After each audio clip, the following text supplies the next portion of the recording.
Welcome students, నా పేరు శ్రీధర్. మీరు చూస్తున్నారు Sridhar edu and tech in Telugu. So students, EAMCET 2024 counselling సంబంధించి ఈరోజు ఒక ఇంపార్టెంట్ అప్డేట్ అయితే రిలీజ్ అయ్యింది. అది ఏంటంటే, రీఅప్లోడ్ అండ్ వెరిఫికేషన్ ప్రాసెస్లో డాక్యుమెంట్స్ అప్రూవ్ అయ్యిందో లేదో చెక్ చేసుకోండి. నేను చెక్ చేసిన క్యాండిడేట్స్కి కొంతమందికి అప్రూవ్ అయ్యింది, ఇంకా కొంతమందికి క్యాండిడేట్స్కి అప్లోడ్ ఫైల్స్ అని వచ్చింది.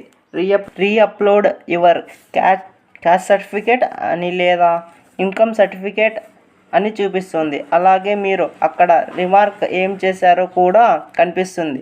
ఫైల్ నేమ్ పక్కన రిమార్క్స్ అని ఉంటుంది. అక్కడ ఇమేజ్ ఈజ్ నాట్ క్లియర్ అని లేదా నాట్ విజిబుల్ అని ఉంటుంది. అంటే మీరు ఇమేజ్ కరెక్ట్గా క్లియర్గా ఉండదు.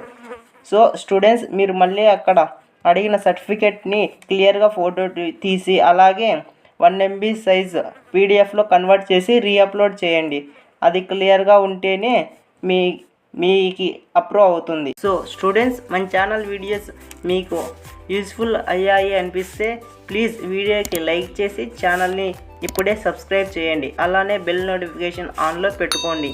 ఇలాంటి ఎడ్యుకేషనల్ ఇంపార్టెంట్ అప్డేట్స్ పోస్ట్ చేసిన వెంటనే మీకు తెలుస్తాయి. ప్లీజ్ సబ్స్క్రైబ్ చేసుకోండి.